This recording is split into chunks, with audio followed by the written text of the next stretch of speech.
So hey guys, welcome back to my channel. आज के इस वीडियो में हम बात करने वाले हैं इंडियन मूवी न्यू जर्सी के बारे में, जो कि मेनली जो है चित्र बनर्जी दिव्या कारुण्य ने लिखी है। इसके हम पूरा क्रिटिकल एनालिसिस देखने वाले हैं। एट द सेम टाइम ये जो स्टोरी है ये मेरी लिखी गई है इन 1990s एंड ये मेरी किसके पर्सपेक्टिव से लिखी गई है ये मैं आपको पहले बता दूं। तो ये जो है एक महिला ने लिखी है, जो कि उन्होंने जिनका नाम जो है चित्रा बनर्जी, जो कि जो है अमेरिका में है एंड अमेरिका में रहकर वो इंडिया की मूवी देख रही है इन अ सिनेमा हॉल। तो वहाँ पे उन्होंने पूरा दिखाया है कि वहाँ का माहौल कैसा है, वहाँ के लोग कैसे ट्रीट करते एक दूसरे को, क्या क्या चीज़ें होती हैं सिनेमा हॉल में मूवी देखने के बाद, क्या क्या सीन्स होते हैं, ये सब चीज़ें दिखाई गई हैं इस पूरी स्टोरी में। ये एक पोएम है जो कि स्पीक कर रही है, मतलब बताती है मेरी experience of group of Indian immigrants in New Jersey America, जो कि मतलब कि पूरा उनके अंदर जो कल्चर वगैरह सब कुछ है वो इंडिया का है, बट वो इस समय अमेरिका में है due to some education reason, some professional reason. So the poem deals with the theme, but it feels like to be an Indian immigrant in America. तो मेरे लिए इस पूरी पोएम में बताया जाता है कि कैसा आपको फील होता है अगर आप एक इंडिया के नागरिक होकर अमेरिका में रहते हो या अमेरिका में अपने आगे का ज़िंदगी जो है व्यतीत करते हो। जो पोएम है वो मेनली अनफोल्ड होती है the thread of diasporic experience through the act of group of immigrants watching an Indian movie. जैसे कि मैंने आपको बताया कि इंडियन मूवी देखी जा रही है, एंड यस ये एक इंडियन मूवी है, मतलब कि जिसमें आपको जैसे दिखेगा ना 1990s की मूवी है ये, बहुत पुरानी मूवीज़ जिसमें श्रीदेवी वगैरह होती थी या पुराने कैरेक्टर्स होते थे, पुराने सारे हमारे हीरोज़ होते थे इंडियन मूवीज़ के। एंड इसी में अगर हम देखा जाए तो उस समय जो है ना इसमें बहुत सारी चीज़ों के बारे में बात की गई है। जैसे एक महिला जो है बिंदी लगाती है उसके बारे में बात की गई है। जो अमेरिका की लड़कियां होती हैं, हम अमेरिका की पॉपुलेशन जो है, हम किसी की बॉडी शेविंग नहीं करेंगे, हम किसी को बॉडी के लिए बोलेंगे नहीं कुछ, बट जो अगर आप देखोगे ना American women's and Indian women's दोनों में ही अलग डिफरेंसेस होते हैं। अब जहाँ अमेरिका में इतना ज़्यादा हड्डियों के पीछे भागा जाता है, हड्डियों के पीछे इन द सेंस कि आपकी बिल्कुल बोन्स दिख रही होती है या सिक्स पैक्स, इंडिया में है वो चीज़, इंडिया में बॉडी बिल्डिंग है, इंडिया में हर चीज़ है, बट वो 1990s में नहीं थी इतनी जितनी वो अमेरिका में थी। इस समय तो हम देखें इंडिया में अमेरिका में सब कुछ सेम टू सेम, मतलब सेम टू सेम तो नहीं, बट इस काफ़ी चीज़ें इंडिया में आ गई है। बट 1990s में ऐसा कोई दौर नहीं था कि बॉयज़ बॉडी बिल्डिंग कर रहे हैं, इतनी ज़्यादा बॉडी बिल्डिंग कर रहे हैं। लड़कियां जो मूवी में आ रही है एकदम उनकी हड्डियाँ दिख रही हैं, इतनी पतली पतली हैं कि मतलब कि जैसे होते हैं ना वीक टाइप, वैसी हैं। चित्र बनर्जी की बायोग्राफी के बारे में बताया गया है इसमें कि वो एक मतलब कि माइग्रेशन किया है उन्होंने mainly. Her works are largely set in America. Focus जो है मेनली उनका है एक्सपीरियंस, जो कि साउथ एशियन इमिग्रेंट्स के साथ कैसे बिहेव किया जाता है उनका उस चीज़ पे फोकस है। कलकत्ता में उनका बॉर्न हुआ था, मतलब कि जन्म उनका कलकत्ता में हुआ था। जैसे ही उन्होंने कलकत्ता में अपनी ग्रेजुएशन कंप्लीट कर ली थी, उन्होंने माइग्रेट किया था यूएस, ताकि वो परस्यू कर सके अपनी पोस्ट ग्रेजुएशन। अब जैसे आप में से बहुत बच्चे होंगे जो ग्रेजुएशन कर रहे होंगे, जैसे कि BA English honours, BA pol science honours, या कोई भी कोर्स, आप कोई भी कोर्स कर रहे होगे जो कि आप ग्रेजुएशन कर रहे होंगे, तो आप अपनी डिग्री ज़रूर बताना कमेंट्स में कि आपकी इसमें क्या डिग्री है। एट द सेम टाइम आप जो भी कोर्स कर रहे हो तो उसके आगे आपको जो करना है ना, तो वैसे ही ग्रेजुएशन के बाद जैसे पोस्ट ग्रेजुएशन होती है, तो वो पोस्ट ग्रेजुएशन को करने जो है गई आगे यूनाइटेड स्टेट्स में। And at present she is a professor in creative writing at foot hill college California. तो आप इन्हें मान सकते हैं कि उस समय इनकी वही पोजीशन थी जो आपकी एक कॉलेज में होती है आपके टीचर की, उस टाइप की पोजीशन जो है उनकी है वहाँ पर इस समय, मतलब जब वो स्टोरी लिख रही है, पोएम लिख रही है उस समय। मेजर वर्क्स जो है उनके में लिए arranged marriage and sister of my heart. ये दोनों इनके बहुत अच्छे वर्क्स है, बहुत अच्छे वर्क्स, मतलब मैं क्या बताऊँ आपको, बहुत चीज़ें सीखने को मिलेंगी इनसे। तो इन जो है ना दो हम कहें बात मेजर वर्क्स को आपको ज़रूर पढ़ना चाहिए। इनकी मेजर पोएम जो है इनकी dark like the river and living यूबा city black candle. तो मेरे ख्याल से ना आपको इनमें से जो है एक डार्क लाइक द रिवर ये ज़रूर पढ़नी चाहिए। वन ऑफ द बेस्ट हम कह सकते हैं इनका वर्क है। इनको बहुत सारे अवार्ड्स मिले, जैसे कि इनको एलन गिन्सबर्ग पोइट्री प्राइज़ मिला है, उसके साथ इनको बहुत सारे अवार्ड मिले, the before Columbus foundation American book award, and इसके अलावा भी बहुत सारे अवार्ड्स मिले हैं। बट आपको इनके बारे में कुछ कुछ पता होनी चाहिए, ताकि जब आप आंसर में ये चीज़ें लिखोगे ना तो टीचर को बहुत ज़्यादा इंप्रेसिव लगता है। टीचर को लगता है कि नहीं, इसने सिर्फ एक स्टोरी नहीं पढ़ी है, इसने सिर्फ एक पोएम नहीं पढ़ी है, इसने अलग अलग पर्सपेक्टिव से अलग अलग चीज़ें पढ़ी हैं अबाउट द पोएम।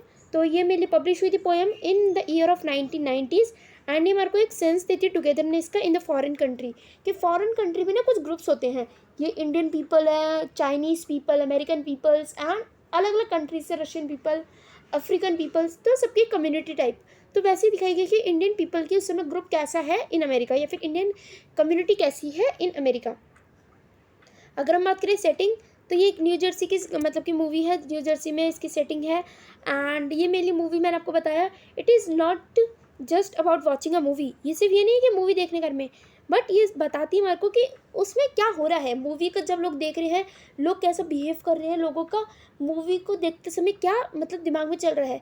अब जैसे अगर आप देखोगे ना, मूवीज़ में बहुत सारे सीन्स होते हैं, कुछ चल रहे हैं मतलब बहुत ज़्यादा फाइटिंग वाले सीन्स, कुछ चल रहे हैं रोमांटिक सीन्स, कुछ चल रहे हैं थोड़े से हार्डशिप्स वाले सीन्स, वही कुछ चल रहे हैं जैसे रोने वाले बहुत ज़्यादा सैड सीन्स। तो अलग अलग सीन्स होते हैं, तो लोग वहाँ पे कैसा बिहेव कर रहे हैं उस सीन्स को देख के। अब जैसे ना कुछ अच्छी चीज़ होती है, बहुत ज़्यादा हैप्पी चीज़ होती है, तो लोग हुटिंग करने लग जाते हैं। तो ये सब चीज़ें जो है दिखाई गई हैं। A group of Indian settlers are watching an Indian movie. तो ये चीज़ याद रखना, वहाँ पे इंडियन मूवी चल रही है और वहाँ पे जो जितने भी लोग हैं ना, वो सारे इंडियन है, जो मूवी देख रहे हैं वो भी इंडियन है। तो अब अगर आप जो है ना एक गंदी इंग्लिश बोलो, मतलब एक होता है इंग्लिश, गंदी इंग्लिश भी नहीं बोलेंगे हम, एक होता है एक बच्चा जो है वो हिंदी में, इंडिया में बर्थ किया उसने, इंडिया में उसका जन्म हुआ है, तो वो जब इंग्लिश बोलते हैं ना, वो धीरे धीरे थोड़ा सा हकला के बोलता है, या हकला के भी नहीं बोलेंगे हम। अब वो सीख रहा है इन द स्टेज, मतलब वो ऐसी स्टेज में अभी उसने सीखना शुरू किया है, उसको नहीं पता कि इंग्लिश कैसे बोलते हैं, वो सीखता है पूरी इंग्लिश शुरू से, क्योंकि उसके घर में एक इंडियन हाउस में most of the time English नहीं बोली जाती है as a normal language. Mostly language जो बोली जाती है वो बोली जाती है हिंदी। एंड वही अगर आप बाहर के देशों में देखो, क्या अमेरिका वगैरह में, वहाँ पे बच्चे को पैदा होते ही उसे इंग्लिश बोलना मतलब बोलनी आती है, क्योंकि वो इंग्लिश बोल रहा है उसके घर में।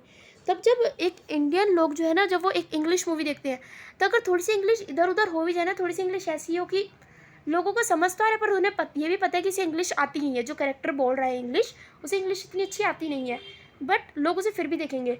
अब जैसे कि अगर आप देखोगे भाभी जी घर पे है, जो कि कुछ सीरियल्स आते हैं ऐसे टीवी शोज़ पे, जो कि अगर वो इंग्लिश बोलने की कोशिश करते हैं ना, तो वो गलत बोलते हैं। हम जैसे भाभी जी घर पे है, जो भाभी जी थी वो मतलब जो मेन, मुझे उनका नाम याद नहीं आ रहा है इस समय, तो अंगूरी भाभी आई थिंक, तो वो जो है इंग्लिश गलत बोलती थी most of the time. And जो उनके सामने वाले पड़ोसी थे वो उन्हें ठीक करते थे कि वो क्या बोलना चाहती हैं। तो इंग्लिश वो लोग ऐसे ही बोलते शुरू में, जब तक उन्होंने सीखी नहीं होती है। तो वैसे ही जो उस मूवी में इंग्लिश बोली जा रही है। स्पीकर कौन है पोएम का? तो स्पीकर जो है ये एक पोएम का इंडियन इमिग्रेंट है, वो is settled to New Jersey USA. अब हम देख लेते हैं इसकी डिटेल्ड एनालिसिस। जो फर्स्ट टेंस है वो ओपन होता है by Indian sex goddess. Indian sex goddess का मतलब जो है मूवी में ना एक औरत, एक फीमेल, एक वुमेन दिखाई गई है, जो कि हम मान लेते हैं श्रीदेवी। हम किसी एक कैरेक्टर का नाम नहीं लेंगे, हम डायरेक्ट लेते हैं श्रीदेवी जी दिखाई गई है। तो उन्होंने बिंदी लगा रखी है एंड उनका प्ले, वो अपना मतलब जो रोल है वो प्ले कर रही हैं पूरा। इंडियन फिल्म स्टार्स जो है वो कंपेयर किए गए हैं विद द वाइट फिल्म्स, मतलब कि जो अमेरिकन फिल्म्स हैं। अमेरिकन फिल्म से जो वुमेन्स है वो बहुत ज़्यादा पतली होती है, या उस समय पतली थी, मैं अभी नहीं बोलूँगी अभी है, उनकी बहुत ज़्यादा रिब्स दिख रही होती है, या फिर उनके चीक्स मतलब कि जो उनका फेस होता है ना, बहुत ज़्यादा ऐसा होता है कि जैसे उनकी दांत की हड्डियाँ दिख रही हैं, या फिर उनका फेस इतना पतला होता है, उनका फेस पे बिल्कुल फैट नहीं होता, जो कि एक इंडियन मूवीज़ में मोस्ट ऑफ द गर्ल्स का होता है। इंडियन सेक्स गॉडेस जो है वो एक्ट्रेस जो है वो स्लिम नहीं है, बिल्कुल भी पतली नहीं है, बल्कि वो प्लम्प है। प्लम्प मतलब कि थोड़ी फैटी टाइप, या फैटी भी नहीं बोलेंगे हम ही बोलेंगे नॉर्मल, मतलब कि एक हेल्दी है। And at the same time when she makes her appearance, वो बहुत ज़्यादा स्माइल कर रही है from behind a flowery branch, expose कर रही है अपना सॉलिड ट्री ट्रंक एंड अपने हिप्स लाइक मतलब थाइस दिखाती है, अपने हिप्स दिखाती है। बट उस समय इतना वो नहीं था, मतलब कि जैसे आप देखोगे ना वाइट वुमेन्स, या फिर हम बात करें अमेरिकन मूवीज़ में ना, उस समय भी शॉर्ट्स वगैरह पहन लेते थे। इंडियन मूवीज़ में इतना शॉर्ट्स वगैरह नहीं पहनते थे, but yes at the same time कई बार मूवीज़ कुछ ज़्यादा वल्गर टाइप होती हैं, तो her dress is not traditional, उनकी ड्रेस ट्रेडिशनल नहीं है। She wears a short red skirt, तो उन्होंने शॉर्ट रेड स्कर्ट पहन रखी है, जो कि इस समय की मूवीज़ में तो बहुत कॉमन होता है। आप कोई भी आइटम सॉन्ग्स वगैरह देखते हो मूवीज़ में, तो उसमें बहुत ही कॉमन होता है। अब हीरोइन क्या रिप्रेजेंट कर रही है? जो हीरोइन है वो प्रेजेंट कर रही है एक सेक्स गॉडेस का एक प्लम्पी रेविशिंग फिगर, जो कि मेनली अपील कर रही है मेल व्यूअर्स को। मतलब जैसे होता है ना एक मेल शाउटिंग होती है कि सीटियाँ बज रही हैं हॉल में, ऐसा सब कुछ हो रहा है। एज द मूवी प्रोग्रेसेस, जो लवर है हीरो का वो अपेयर होता है स्क्रीन पर, वो डांस करता है सॉन्ग पे, एंड जो उसका लिप्स है ना, मतलब कि जैसे हम गाना कई बार बज रहा होता है तो हम गाना गा रहे होते हैं साथ के साथ, तो वो जो उसके लिप्स है ना, वो जिसे हम कहते हैं एडिटिंग में ना फेस आवाज़ थोड़ी आगे हो गई एंड जो लिपसिंग है वो थोड़ी पीछे हो गई, तो ऐसी से कुछ लिटिल बिट ऑफ थी वो। तो वहीं उन्होंने बताया है कि सॉन्ग जो है इतना सही से नहीं गा रहा था वो जो फिल्म मतलब जो हीरो था, बट हम सब गाना गा रहे थे, क्योंकि मेन बात ये होती है जब भी मूवी रिलीज़ होती है उससे पहले म्यूज़िक रिलीज़ हो जाता है, एंड उन्हें पता है म्यूज़िक क्या है, तो सब लोग वहाँ पे गाना गा रहे हैं। Suddenly there is a shift and it is safe hair, मतलब कि बहुत ज़्यादा सेफ है, ये नहीं है शिफ्ट मतलब कि बहुत ज़्यादा बुरा हो गया, कुछ ऐसा हो गया, बहुत ज़्यादा ट्रेजिडी वगैरह कुछ हो गया, ऐसा कुछ नहीं हुआ। द सेकेंड इंटरप्रिटेशन जो है मेनली ये जो है कश्मीरी दिखाया गया है, mainly switch to Kashmir which presents an idealist representation of Kashmir which is opposite in reality. Movie में मेनली दिखाया गया है कि जो कश्मीर की मतलब डल लेक दिखाई गई है and the jewel of Srinagar, तो सब कुछ प्रेजेंट किया गया है, जो कि उन्होंने बताया बहुत ज़्यादा क्लीन है, क्लाइमेट बहुत ज़्यादा अपीलिंग है एंड ये एक सेंस ऑफ देता है, मतलब कि बहुत ज़्यादा अच्छा व्यवहार टाइप, जैसे कहते हैं ना मौसम अच्छा व्यवहार कर रहा है, बहुत ज़्यादा गर्मी नहीं है, बहुत ज़्यादा सर्दी नहीं है, एक खुला आसमान टाइप, उस टाइप का ये हमारे को सूथिंग दे रहा है। What does the line rose of every bush and Dal lake clean again mean, तो इसका मीनिंग क्या है ये आप पढ़ सकते हैं। एंड नेक्स्ट इसमें देख सकते हैं stanza 2, the song is over, अब सॉन्ग जो है वो खत्म हो चुका है। Now the sex goddess begins to speak and वो स्विच करती है to a thickened English. Thickened English होती है कि जब किसी इंसान को इंग्लिश बोलनी नहीं आती है बट वो थोड़ी थोड़ी बोलना सीख रहा है टाइप, तो वो एक ऐसा जोक वगैरह बोलती है जो कि थोड़ा सा इंग्लिश में होता है या थोड़ा सा हिंदी वगैरह में। एंड किसी को भी एम्बेरस फील करने की ज़रूरत नहीं है वहाँ पर, क्योंकि मैंने वहाँ पे कोई अमेरिकन नहीं है, वहाँ पे सारे इंडियंस ही है जो कि मूवी देख रहे हैं। एंड आगे अगर हम देख लेते हैं, ये एक इंडिकेट कर रहा है कि जो मतलब कि चेंजेस है both cultural and social that have been occurred against their wishes. जो मूवी वो ऑफर कर रही है एक रिलीफ, मोमेंट्री रिलीफ दे रही है वो, कि हाँ जो मूवी देख रहे हैं ना और कोई ये नहीं हो रहा है कि नहीं यार गंदी मूवी है, नहीं यार देखने का मन नहीं कर रहा, बोर हो रहे हैं, ऐसा कुछ भी मन नहीं कर रहे हैं। एंड वहीं पे दिखाया गया है कि जो वहाँ पे मतलब जो लड़का है उसको अपना हेयर स्टाइल बहुत ज़्यादा अच्छा चाहिए, वो चाहता है कि मेरा बिल्कुल हेयर स्टाइल जैसे ना अच्छा हेयर स्टाइल है, जैसे आजकल के लड़के होते हैं, बाल ऊपर होने चाहिए, सेट होने चाहिए, जेल लगा हुआ होना चाहिए, ऐसा टाइप। एंड वहीं जो गर्ल्स है वो डेट कर रही हैं किसी और लड़के को बिना अपनी फैमिली मेम्बर में किसी को पता चले। So the life of immigrant in America is not as smooth as the believe to be, they are a grave issues. तब बहुत सारे इश्यूज होते हैं, आप किसी भी कंट्री में बाहर जाओगे आपको बहुत सारे इश्यूज मिलेंगे। नाउ इट्स क्लाइमेक्स, अब आया है मूवी का क्लाइमेक्स, अब आया है मूवी का spoiler. At the end of hero dies, मतलब हीरो की डेथ हो गई है, और वो क्या करता है, क्यों मरता है वो अपने क्लोज फ्रेंड के लिए मरता है, क्योंकि जिस लड़की को वो पसंद करता है उसी लड़की को जो है उसका दोस्त ही पसंद करता है, तो इसलिए उसने मतलब कि अपनी एक टाइप से डेथ या फिर सुसाइड टाइप कर लिया होगा कुछ, जिसकी वजह से अब ताकि उसका दोस्त जो है उस लड़की से शादी कर सके। तब आप ये देख सकते हो लोग एकदम इमोशनल टाइप हो गए, लोग क्या बोलते हैं, वट कुर्बानी, वट दोस्ती, मतलब लोग जो है ना इतना ज़्यादा इमोशनल हो गए। या फिर एक होता है इमोशनल मूवीज़ होती है, जैसे तारे ज़मीन पर मूवी है इमोशनल मूवी, एंड हम ऑल्सो बहुत सारी मूवीज़ है जैसे शादी में ज़रूर आना, इमोशनल नहीं है वो, बट या it's a type of emotional जिसमें आपको रुला देगी वो, सैड मूवी तो है वो, इतना उसमें मतलब दम है कि आपको रुला देगी वो। द हीरो सेक्रीफाइस करता है वो अपनी लाइफ फॉर हिज फ्रेंड, ताकि जो उसका फ्रेंड है वो अपनी मतलब फीमेल गर्लफ्रेंड या फिर हम बात करें उस लड़की से मैरिज कर सके। द मूवी इज़ ओवर, अब सब कुछ ख़त्म हो चुका है। अब जब भी मूवी ख़त्म होती है ना, आप कभी भी ये नहीं चाहोगे कि मूवी थिएटर से एकदम ही बाहर निकलना, सब लोग चाहते हैं कि थोड़ी देर रुक जाओ, थोड़ी देर बातचीत हो जाए, थोड़ा सा रुक जाएं, थोड़ा आराम कर लें यहीं पे, तो वैसे ही सबका माहौल इस समय है। एंड सब लोग जो है ना अच्छी अच्छी बातें डिस्कस कर रहे हैं, खुशी की बातें डिस्कस कर रहे हैं, कोई भी ऐसी बुरी चीज़ें डिस्कस नहीं कर रहा है कि इंडिया में क्या चल रहा है या रेप्स वगैरह हो रहे हैं, कुछ भी ऐसी बुरी चीज़ें डिस्कस नहीं हो रही, सब कुछ अच्छी चीज़ें जो है डिस्कस की जा रही है उस समय। आगे हम बात करें मोर्टल रेट्स, मतलब कि उस समय उन्होंने बताया कि problems face by Indian immigrants in USA, तो कौन कौन सी प्रॉब्लम फेस होती थी ये ज़रूर याद रखना। अटैक्स होते थे, असॉल्ट्स होते थे। अब कोई भी अगर ना बाहर का अमेरिका का इंसान जो आता है इंडिया में आता है, मूवीज़ के लिए आता है बाहर से, मतलब पढ़ाई करने आता है ना, तो कई बार ना इंडिया के लोग भी उन्हें इतना स्पॉइल करते हैं, फिर उनका करियर स्पॉइल करने की कोशिश कर रहे होते हैं, क्योंकि उन्हें लगता है ये तो नया इंसान है, इसको तो कुछ पता ही नहीं है। सेम ऐसे ही मतलब कि वहाँ पे भी किया जाता है। एंड डॉट बस्टर्स, तो इसमें ना एक डॉट बस्टर्स का इस्तेमाल किया गया। डॉट बस्टर कौन होते हैं, एक ग्रुप ऑफ रेसिस्ट जो कि मतलब कि साउथ इंडिया में, जैसे कि हम ना अब देखोगे आप फीमेल्स को देखोगे मोस्टली इंडिया में वो बिंदी लगाए रखती हैं, तो उन फीमेल्स के बारे में बात की गई है कि उन्हें डॉट बस्टर्स मतलब उन बिंदियों को बस्ट करना, मतलब कि जैसे कहते हैं ना किसी सुहाग को जाड़ना, किसी लड़की की लाइफ बर्बाद करना, तो ऐसी चीज़ें भी वहाँ पर होती है।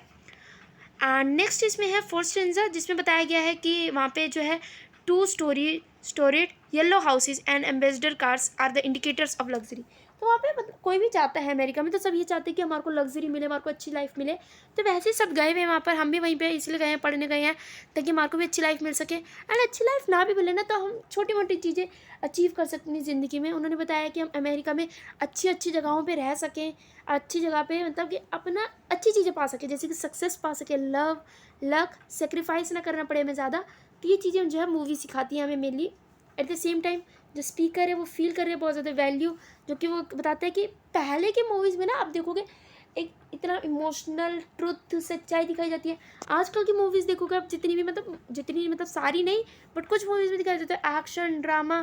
जैसे आप देखोगे रावड़ी राठौड़ मूवी जो है, या बहुत सारी मूवीज़ है जिसमें इतना एक्शन है, मतलब कई बार आपको लगेगा इतना एक्शन रियल लाइफ में कैसे हो सकता है। वो भी उस टाइम पे जिस टाइम पे मतलब आप डर रहे हो, आपकी ज़िंदगी पर सवाल है, एंड तब भी आप जो है लोग ऐसे ऐसे डायलॉग मार रहे हैं मूवीज़ में जो कि रियल में नहीं हो सकता भाई। People migrate to different countries like the USA with great expectations, but sometimes उन्हें disappoint हो जाते हैं। वो they realize कि वो उनका प्लेस नहीं है, वो उनकी ऐसा प्लेस नहीं है जहाँ पर उनकी वैल्यू हो सके।